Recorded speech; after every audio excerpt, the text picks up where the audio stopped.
ঘুরিয়ে দিচ্ছি হাতে, তাহলে কি এভাবে ঘুরবে?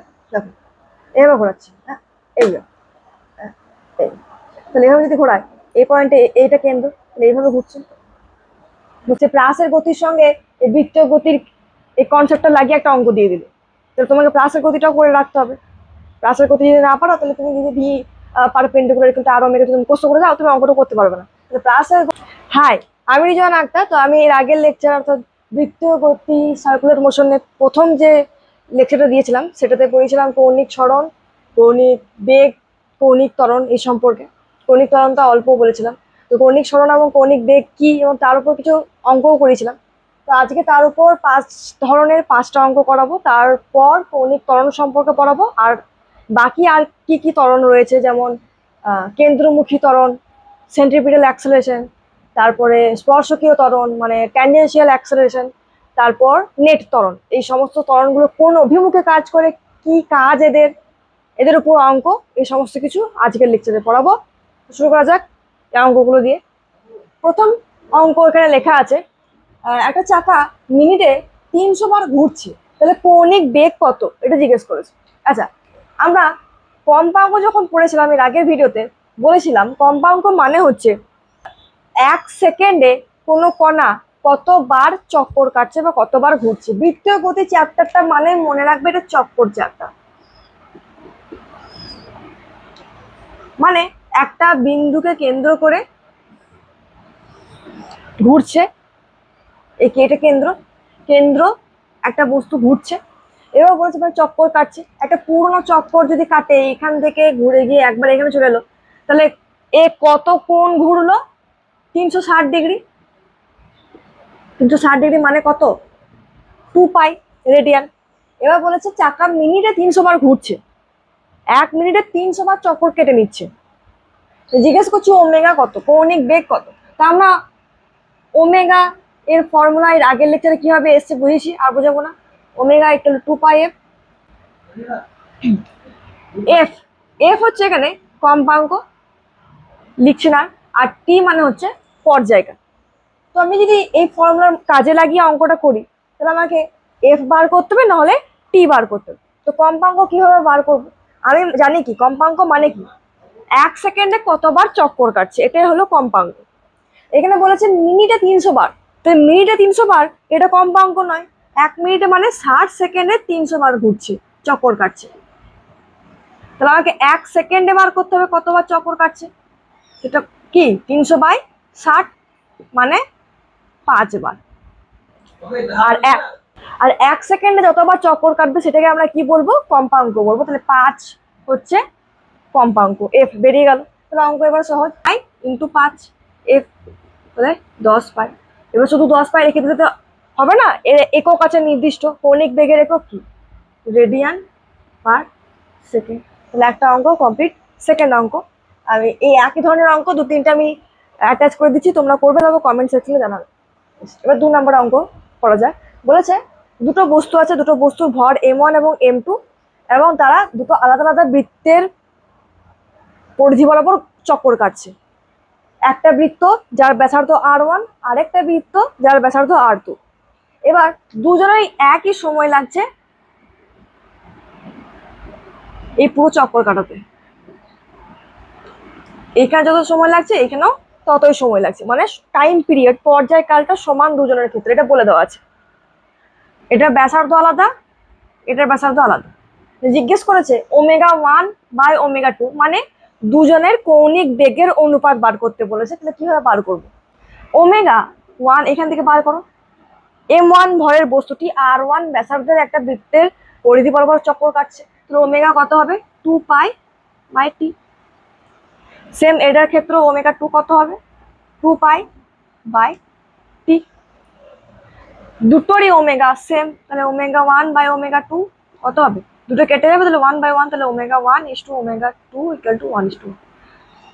তাহলে কৌণিক বেগ শুধুমাত্র পর্যায়কাল এবং কম্পাঙ্কের উপর নির্ভর করছে, দুটোরই পর্যায়কাল সমান, তাহলে কৌণিক বেগও দুটোরই সমান হবে। এবং অনুপাত যদি বার করতে বলে তাহলে আমরা কি বার করবো? 1:1। 2 নম্বর অঙ্ক কমপ্লিট। 3 নম্বর অঙ্ক দেখো। 3 নম্বর অঙ্কটা আমি আগের লেকচারে করেছিলাম, তবে আরেকবার বলছি। ঘড়ির ঘন্টার কাটার কৌণিক বেগ বার করতে বলেছে। তাহলে কৌণিক বেগ বার করতে চাইলে আমাকে বারবার বলছি আমি যে ফর্মুলা হচ্ছে 2πf বা 2π/t। তাহলে হয় আমি এফ বার করব, নয় আমি টি বার করব। কার? ঘড়ির ঘন্টার কাঁটা। আমি টি দিয়ে বলছি, মানে পর্যায়কাল। পর্যায়কাল মানে কি? পর্যায়কাল মানে হচ্ছে একবার চক্কর কাটবে, তো একবার চক্করে এর সময় কত লাগবে, সেটাই হলো তার পর্যায়কাল। তাহলে ঘড়ির ঘন্টার কাঁটার কৌণিক বেগ বার করতে চাইলে আমাকে প্রথমে পর্যায়কাল বার করতে হবে। পর্যায়কাল কিভাবে বার করবো? ঘন্টার কাঁটা, এটা হলো ঘন্টার কাঁটা, এই কত সময় পর আবার এই জায়গাতে ফিরে আসবে? অবশ্যই 12 ঘন্টা পর। এখন ধরো 12টা বাজছে, তাহলে ঠিক 12 ঘন্টা পর আবার 12টা বাজবে। তাহলে ঘন্টার কাঁটা কত সময় পর, মানে কত সময় একটা পুরো চক্কর কাটায়? 12 ঘন্টা। কিন্তু আমি ঘন্টাতে রাখবো না, আমি সেকেন্ডে বার করবো। তাহলে 12 ঘন্টা মানে কত মিনিট? 12 সঙ্গে 60 গুণ করবো। 1 ঘন্টা মানে 60 মিনিট, তাহলে 12 ঘন্টা মানে 12 × 60 মিনিট। এবার এটা পুরোটা মিনিটে বেরোলো, কিন্তু আমি মিনিটে চাইছি না, সেকেন্ডে চাইছি। তাহলে 1 মিনিট সমান 60 সেকেন্ড। তাহলে 12 × 60 মিনিট সমান কত সেকেন্ড? 60 গুণ করে দেবো, এত সেকেন্ড। তো টাইম পিরিয়ড বেরিয়ে গেল 12 × 3600 সেকেন্ড। তাহলে এটা বেরিয়ে গেল। এবার ওমেগা কত? ওমেগার ফর্মুলা 2π/t। এবার টি এর জায়গাতে এটা বসিয়ে দাও, 12 × 3600। এটার মান হবে, সেটা ক্যালকুলেট করে বার করবে, এটা ফর্মুলা বসিয়ে বার করে নিলাম। আর একক কি হবে? Radian per second. তাহলে এর উত্তর কত বেরোবে? 2π/12 ×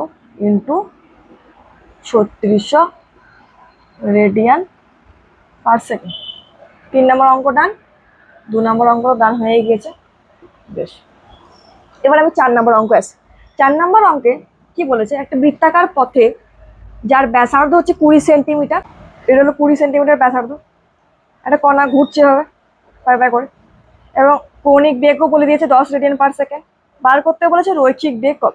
তো আমি বুঝিয়েছিলাম, বা ফর্মুলা আমি বুঝিয়েছিলাম এবং ফর্মুলাও বলেছিলাম কি, ভি পারপেন্ডিকুলার সমান আর ওমেগা, এটা বলেছিলাম। তাহলে ভি বার করতে গেলে আমাকে আর এর মান জানতে হবে, ওমেগার মান জানতে হবে, যেটা দুটোই বলে দিয়েছে, সহজ জিনিস।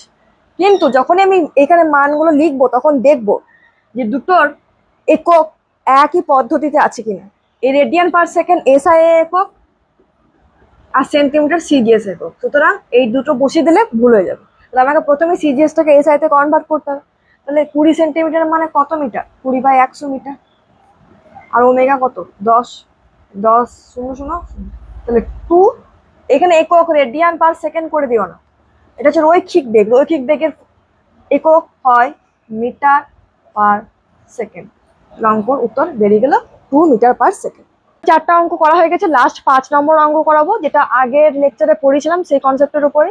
একটা বিন্দু সাপেক্ষে কৌণিক বেগ বার করা, একটা ছবি এঁকে বোঝাবো ওটা। আর এই 4টা অঙ্ক আশা করি বুঝতে পেরেছো, স্ক্রিনশট নিয়ে নাও। এবার 5 নম্বর অঙ্ক করাবো। নাও প্রশ্নটা, এখানে এ থেকে বি, এই বি পয়েন্টে একটা কণা রয়েছে যে ছুটছে এরকম ভাবে, কত বেগে? 20 মিটার পার সেকেন্ড বেগে, আর অনুভূমিকের সঙ্গে 37 ডিগ্রি কোণ করে ছুটছে। দেখো, আমি চক্কর চ্যাপ্টার পড়াচ্ছি, কিন্তু চক্কর চ্যাপ্টারে কি ছিল? বৃত্তপথে ঘোরা। এখানে প্রশ্নটা কি করেছি? বৃত্তপথ নয়, বৃত্তপথে নয়। এই বি পয়েন্টে এভাবে যাচ্ছে। জিজ্ঞেস করছি এ সাপেক্ষে, মানে এ সাপেক্ষে মানে তুমি এখানে বসে আছো বি এর দিকে তাকিয়ে, তুমি দেখছো, তো তোমার সাপেক্ষে এই বি এর কৌণিক বেগ কত, সেটা তোমাকে প্রশ্ন করেছে। তাহলে কৌণিক বেগ বার করার জন্য প্রথমে আমি দেখবো যে আমি তাকিয়ে রয়েছি, তো এই বিটা কত কোণে ঘুরছে, এটা আমি প্রথমে দেখবো, মানে থিটা দেখবো আর সময় দেখবো। থিটা/টি করে ওমেগা বেরিয়ে যাবে, এটা পদ্ধতি। আরেকটা পদ্ধতি, সেটা হচ্ছে আমরা জানি ভি পারপেন্ডিকুলার সমান আর ওমেগা, তাহলে omega equal to V perpendicular by R. এটা সহজ পদ্ধতি, কারণ এখানে ভি পারপেন্ডিকুলারটা বার করে নিতে পারবো, আর আর তো জানি। তাহলে যে পয়েন্টের সাপেক্ষে একটা নির্দিষ্ট কণার কৌণিক বেগ বার করব, সেই দুটোর মাঝখানে দূরত্ব আমাকে দেখতে হবে কত বলে দিয়েছে, 3 মিটার। তাহলে সহজ, 3 বসিয়ে দেবো। এবার এটা আমি জানি না, তোমার দিদি জানি তো, এই 20 মিটার পার সেকেন্ড, এটা কিন্তু এই আর এর সঙ্গে লম্ব নয়, এইভাবে ছুটছে। তাহলে আর এর সঙ্গে লম্ব বেগটা আমাকে বার করতে হবে। সেটা কিভাবে বার করব? এর উপাংশ বিভাজন করো, ভি এর উপাংশ এই বরাবর কত হবে, ভি কস 37, এই বরাবর ভি সাইন 37, ভি সাইন 37 টাই নিতে হবে আমাকে। তাহলে এখানে বসাও ভি সাইন 37 ডিগ্রি বাই 3। এবার মান বার করো ভি সাইন 37, পড়িয়েছিলাম 37 ডিগ্রি যদি এটা হয়, এটা ত্রিভুজ অঙ্কন করবো, তার অপোজিট বাহুটা হবে 3, এটা 5, এটা 4। তাহলে সাইন 37 মানে কি, সাইন থিটা মানে কি, লম্ব বাই অতিভুজ, লম্ব কোনটা 3, অতিভুজ 5। তাহলে বসাও এবারে, ভি এর মান তো জানি 20, আর এটা 3/5, আর নিচে কত বসাবো 3, 3 কেটে যাবে, 4 বেরোবে, কি হবে রেডিয়ান পার সেকেন্ড।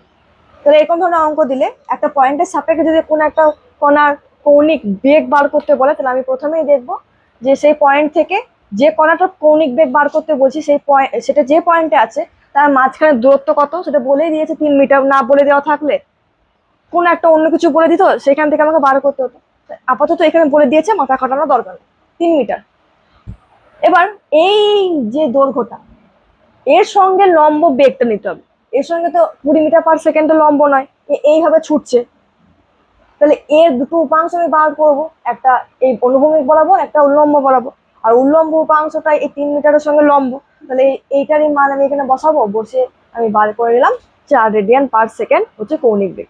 তাহলে এর আগের লেকচারে যা পড়েছি তার উপরে এই 5টা অঙ্কের, এই 5 ধরনের টাইপের অঙ্ক আসার সম্ভাবনা আছে। তবে হ্যাঁ, ক্লাস 11-এ কি হয়, এর আগে যতগুলো চ্যাপ্টার পড়েছো, যেমন একমাত্রিক গতি, নিউটনের গতিসূত্র, ঘর্ষণ, হিসেব মতো একমাত্রিক গতি যে বা দ্বিমাত্রিক গতি যে প্রাসের গতি ছিল, সে প্রাসের গতির সঙ্গে এই বৃত্তীয় গতির এই কনসেপ্টটা লাগিয়ে একটা অঙ্ক দিয়ে দিলে, তাহলে তোমাকে প্রাসের গতিটাও করে রাখতে হবে। প্রাসের গতি যদি না পারো, তাহলে তুমি যদি ভি পারপেন্ডিকুলার ইকুয়াল আরো মেরে তুমি কষ্ট করে যাও, তুমি অঙ্কটা করতে পারবে না। তাহলে প্রাসের গতি ধরে একটা অঙ্ক আমি দিচ্ছি, তোমরা চেষ্টা করো, নেক্সট লেকচারে আমি বুঝিয়ে দেবো। নাও, এখান থেকে একটা বলকে ছুড়লাম, তাহলে কোন পথে যাবে, এই বরাবর গিয়ে এখানে এখানে ধাক্কা খাবেন, এইভাবে বল।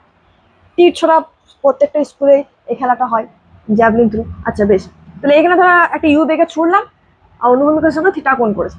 এবার জিজ্ঞেস করেছি যে এইটা ও পয়েন্ট, এটা এ পয়েন্ট।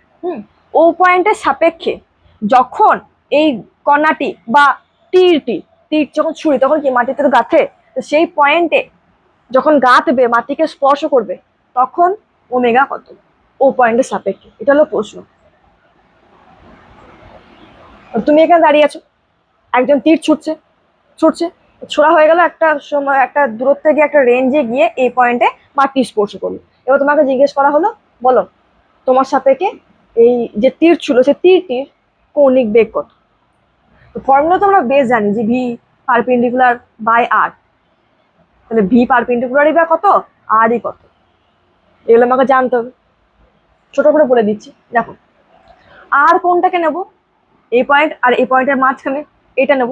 আর এর মানও জানি না, আর এর মান বার করতে হবে, কি হবে, প্রাসের গতির যে রেঞ্জের ফর্মুলা ছিল, রেঞ্জ কিভাবে বার করেছিলাম, কি বেরিয়েছিল, দেখো এটা বেরিয়েছিল। এখান থেকে আমি বার করবো U cos theta 2 U sine theta by G, মানে লাস্টলি ফর্মুলার উত্তর কত বেরিয়েছিল, U square sine 2 theta by G. এটা হলো রেঞ্জের ফর্মুলা। তো রেঞ্জের জায়গাতে এটা এর মানটা বসাবো। দেখো আমি ক্লাসের গতিটা তো আমি এখানে পড়াতে পারবো না, তাহলে তাহলে শেষ হবে না। তাহলে এটা আমি তোমাকে আগের লেকচারে পড়তে হবে, যা পড়িয়েছি, বা তুমি যদি কোথাও অন্য কোথাও পড়ে থাকো তো সেখানে পড়তে হবে। দেখো, আর ভি পারপেন্ডিকুলার মানে কি, ভি পারপেন্ডিকুলার মানে হচ্ছে যখন এ এখানে ধাক্কা মারলো, মানে এই এই ধাক্কা মারলো কি, ইউ বেগেই তো ধাক্কা মারবে নাকি, যে বেগে ছুটলাম সেই বেগেই মাটি স্পর্শ করবে। তো সেটা কি একটা কোণ করে ধাক্কা মারছে, থিটা কোণে ছুঁড়েছিলাম, থিটা কোণেই ধাক্কা মার। তাহলে এর দুটো উপাংশ থাকবে, একটা এই বরাবর, একটা এই বরাবর। আমি কোনটাকে নেব, এইটাকে, কারণ আর এর সঙ্গে এটা পারপেন্ডিকুলার, তাহলে এর মান কত হবে, ইউ সাইন থিটা। বুঝতে পারছি। তাহলে এইবারে ওমেগা জায়গাতে ইউ সাইন থিটা বাই আর এর ফর্মুলাটা বসিয়ে দেবে, উত্তর বেরিয়ে যাবে।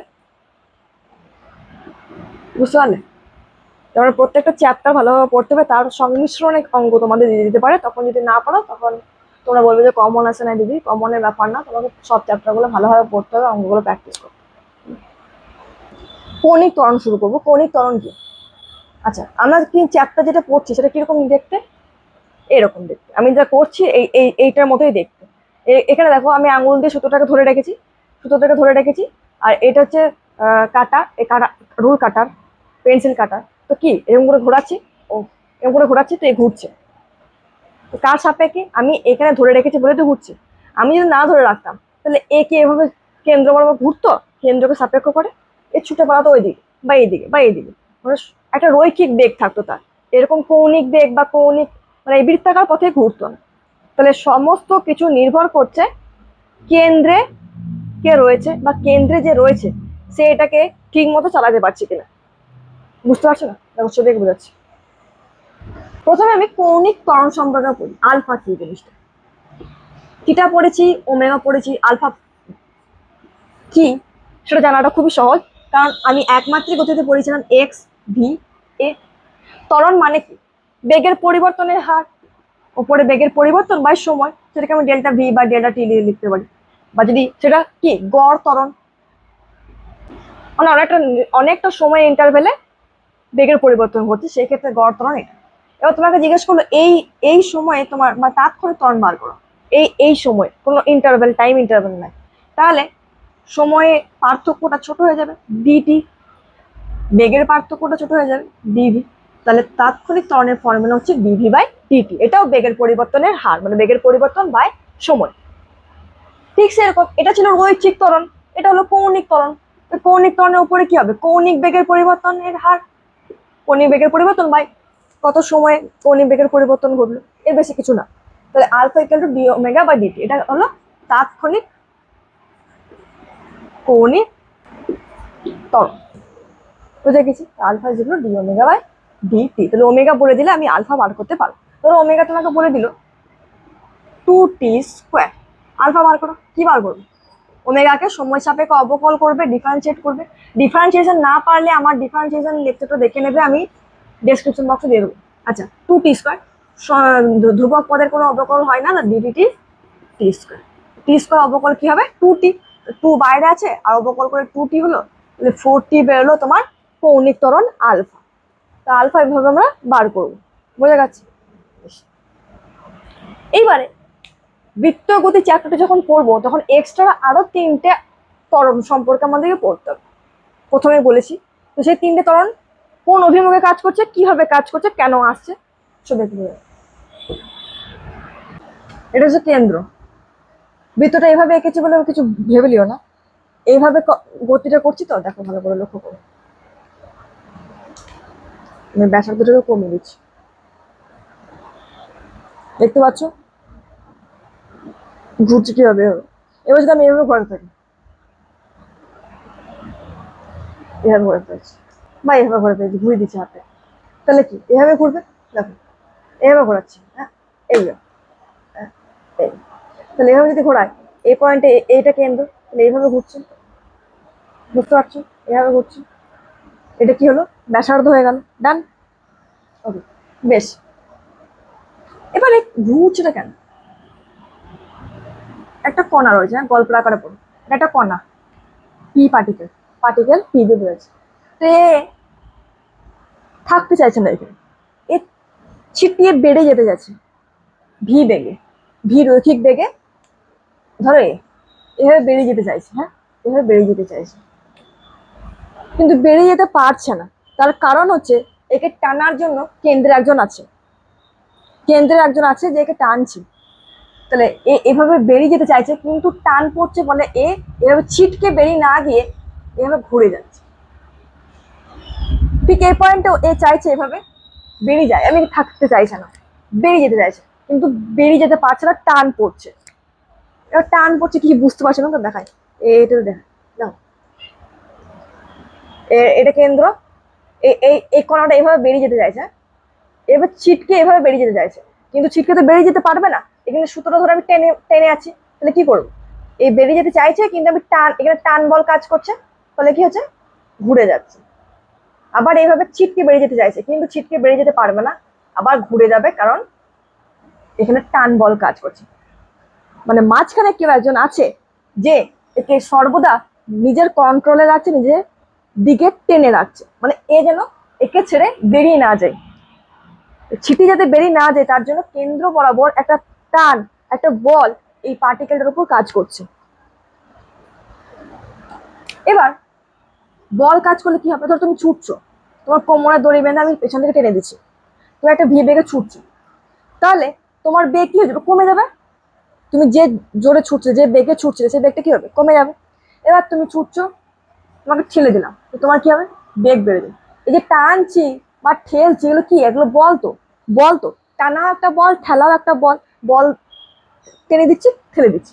তাহলে বল প্রয়োগ করার ফলে তোমার মধ্যে হয় মন্দনের সৃষ্টি হবে, নয় ত্বরণের সৃষ্টি হবে। ঠিক ঠিক সেরকম এইখানে বল প্রয়োগ করছে কেন্দ্রে কেউ বসে থাকে একজন, বা এই সুতোটার টান বল কাজ করছে, এই টানছে বলে কি টান বল কাজ করছে, তাই একটা বল কাজ করছে মোট কথা এই কণাটার উপর। তাহলে বল কাজ করলে কি হবে, ওর মধ্যে বেগের পরিবর্তন ঘটছে। এবার দেখো, তোমরা বলবে ভি তো রয়েছে দিদি, তাহলে বেগের পরিবর্তন কি রয়েছে, বেগের কয়টা জিনিস আছে, বেগ কি ভেক্টর না, তাহলে বেগের মানও আছে, অভিমুখ আছে, দিকও আছে। মান তো ঠিক আছে, অভিমুখ তো চেঞ্জ হচ্ছে রে বাবা। এই বরাবর এ যাওয়ার কোন দিকে ছিটে যেতে চাইছিল, এই বরাবর, যখন এখানে আসলো তখন কোন দিকে বেরিয়ে যেতে চাইছিল, এই বরাবর, যখন এখানে তখন এই বরাবর। তাহলে অভিমুখের পরিবর্তন ঘটছে। অভিমুখের পরিবর্তন ঘটছে কেন, ত্বরণ আছে বলে। বেগের অভিমুখের পরিবর্তন হোক, মানের পরিবর্তন হোক, এর মানে হচ্ছে বেগের পরিবর্তন। তাহলে বেগের পরিবর্তন কখন আসবে, যখন বলের এন্ট্রি আসবে। বল বল মানে এই যে এখানে কেন্দ্রমুখী একটা বল রয়েছে, তাহলে বল টানছে মানে বেগের পরিবর্তন ঘটছে। বেগের পরিবর্তন ঘটছে মানে কে ঘটাইছে, বলটা ঘটাইছে। কিসের জন্য ঘটছে, ত্বরণের জন্য। তাহলে সেই ত্বরণটা কোন বরাবর হবে, এই বরাবর। যেদিকে বল হবে সেদিকে তো ত্বরণ হবে। টানছে কোন দিকে, এই বরাবর। কে টানছে, কেন্দ্র থাকা কেউ, ইনি টানছেন আপনাকে। তা ইনি যখন টানছেন তখন কি, তুমি এদিকে ছিটিয়ে যেতে চাইছিলে কিন্তু আর পারলে না, ঘুরে গেল। মানে এ সর্বদা চাইছে তুমি আমার থেকে দূরে সরে যাও না, কিন্তু আমার চারিদিকে চক্কর কাটো, এটা এর চাওয়া, তুমি তাই করছো। তাহলে এ কেন্দ্র বরাবর টানছে, এই বলটার নাম হচ্ছে কি, কেন্দ্রাতিক বল বা অভিকেন্দ্র বল, এফসি, অভিকেন্দ্র বল। এবার এই বলের জন্য কি ত্বরণের সৃষ্টি করছে, সেই ত্বরণটাকে বলা হয় কেন্দ্রমুখী ত্বরণ। তাহলে কেন্দ্রমুখী ত্বরণ সর্বদা কেন্দ্র বরাবর কাজ করবে। যখন এই পয়েন্টে থাকবে তখন এই বরাবর টানবে, যখন এই পয়েন্টে থাকবে তখন এই বরাবর টানবে, কেন্দ্র বরাবর। এবার কেন্দ্র বরাবর আর কি বরাবর, এই বৃত্তের ব্যাসার্ধ বরাবর একটা ডিস্টেন্স মেনটেন করে ঘুরছে। তো এই ডিস্টেন্সটা এই ব্যাসার্ধ বরাবর লাগবে আর কেন্দ্র বরাবর লাগবে, এটা বুঝতে পারবে। এবার যদি প্রশ্ন করে কেন্দ্রমুখী ত্বরণ কি ধ্রুবক, কনস্ট্যান্ট, ত্বরণ মানে কি, সেও ভেক্টর, তাহলে এরও মান আছে, দিক আছে। তো মানটা তো একই, কারণ এই যে টানছে সে একই বলে টানছে, মানে ত্বরণটা সেম, ত্বরণটা সেম না, ত্বরণের মানটা সেম বটে, কিন্তু অভিমুখটা আলাদা। দেখো এইখানে যখন এই তুমি রয়েছে তখন তোমাকে টানছে এই বরাবর, এইখানে যখন তুমি রয়েছে তখন তোমাকে টানছে এই বরাবর, এখানে যখন রয়েছে তখন এই বরাবর, মানে অভিমুখটা চেঞ্জ হচ্ছে। তাহলে ত্বরণটা কিন্তু ধ্রুবক না, অভিমুখ বা মান দুটোর মধ্যে যে কোনো একটা যদি পরিবর্তন হয়ে যায় তাহলে সেটা আর ধ্রুবক থাকবে না, যদি সে ভেক্টর, ভেক্টর থাকলে তবে মান অভিমুখ থাকবে। তাহলে এসি বোঝা গেল। এসি ফর্মুলা হচ্ছে v²/r। এবার এটা কি করে এলো দিই বোঝাচ্ছি। আগে আর একটা ত্বরণ আছে স্পর্শকীয় ত্বরণ, এটা বুঝো। স্পর্শকীয় ত্বরণ সেটা বা কি, দেখো এই বৃত্ত বরাবর এই পয়েন্টে এর ছিটকে যাওয়ার প্রবণতা কোন বরাবর ছিল, এই বরাবর।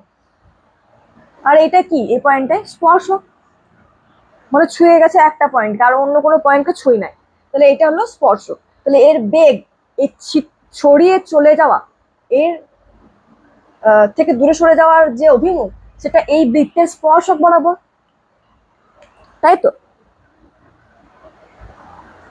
ছোটটা কেটে দিই, তাহলে কি হবে, স্পর্শক বরাবর ছুটে পালাবে।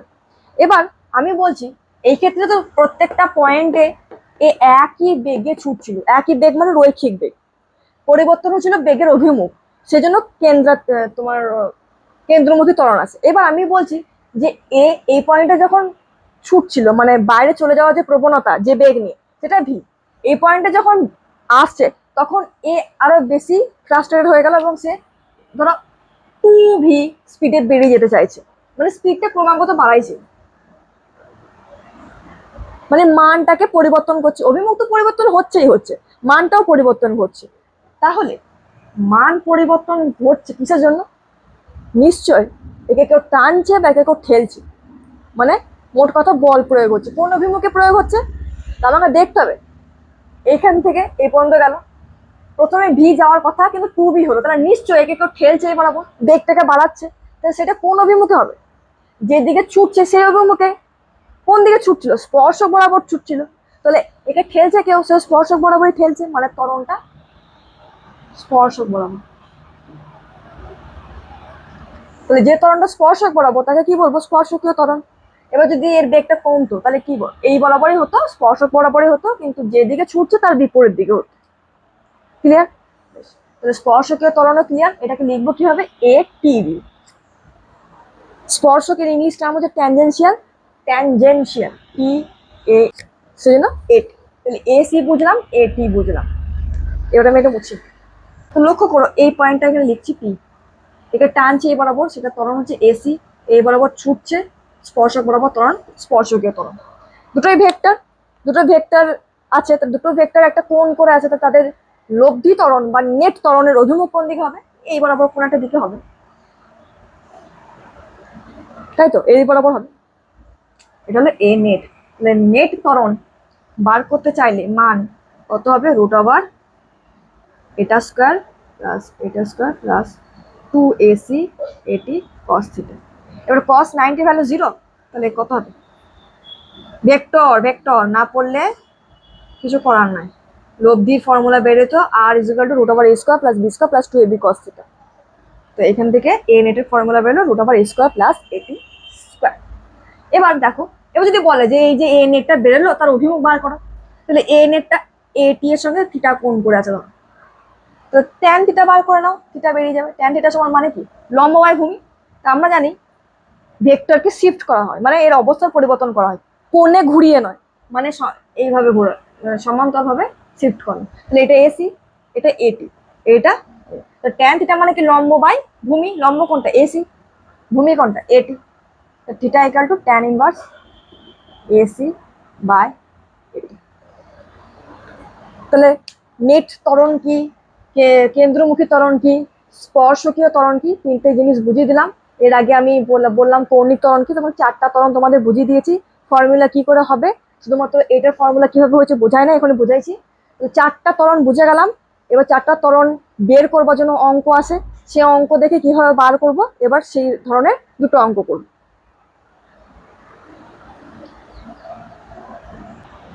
দেখো এটা প্রথম অঙ্ক, এরকম ধরনের অঙ্ক আসবে, একটা অঙ্ক করে ছেড়ে দেবো। দেখো 3 সেকেন্ডে বার করতে বলেছে এসি কত, এটি কত, এ নেট কত। তো এসি এর ফর্মুলা কি জানি? V square by R. V জায়গাটা বসাও,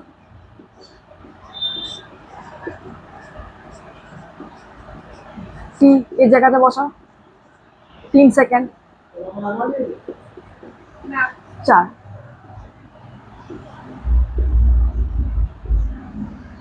এসি বেরিয়ে গেল। এটি ফর্মুলা কি? এটি ফর্মুলা বলি নাই না। আচ্ছা, আমরা যেরকম জানি এ এর ফর্মুলা কি জানি, ধরো ভি, এ বরাবর ত্বরণ কাজ করছে, তাহলে এ ইজ ইকুয়াল টু আমরা কি জানি? DV by DT. তাহলে এটি ফর্মুলা যেহেতু স্পর্শক বরাবর বেগের মানের পরিবর্তন ঘটাইছে, তো একমাত্রিক গতিতে যা পড়েছিলাম সেরকমই হবে, বেগের পরিবর্তন বাই সময়, মানে অবকল করবো সময়ের সাথে। এটা ডিডিটি অফ 2।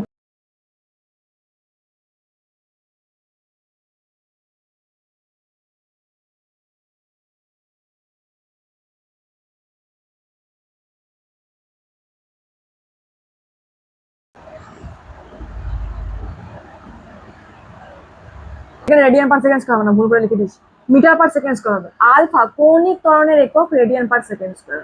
এটা তো কৌণিক ত্বরণ নয়, এটা হচ্ছে রৈখিক ত্বরণ, শুধুমাত্র কেন্দ্র বরাবর টানছে বা এসি দিয়ে লেখা আছে। তো এর একক যা, এর একক তাই হবে। বেশ, এবার আমি এসি হচ্ছে এই বরাবর, এটি হচ্ছে এই বরাবর এসি, তাহলে নেট ত্বরণ এ কত হবে? 4 স্কয়ার প্লাস 2 স্কয়ার তার রুট, 4 16, 2 4 20, 10√2 মানে 5√2 মিটার পার সেকেন্ড স্কয়ার। এ বেরিয়ে গেল। তাহলে এবার থিটা বার করো। ট্যান থিটা সমান এসি বাই এটি। এসি কত? 4, এটি কত 2, তাহলে theta equal to tan inverse 2 বেরিয়ে গেল। এসি এটি এন এর এবং থিটাটাও বার করে এলো। তো আজকের মতো এ পর্যন্ত থাক, অনেকটা পড়ালাম, অনেকটা ডিউরেশনে বেড়ে গেল, আর বাড়াবো না। এরপরে আর যে টপিকগুলো আছে সেগুলো পড়াবো, তার উপর অঙ্ক করাবো। কেমন বুঝলে, অঙ্ক কেমন বুঝলে অবশ্যই কমেন্টে জানাবে। আর আর কি বলবো, বেস্ট অফ লাক, টাটা।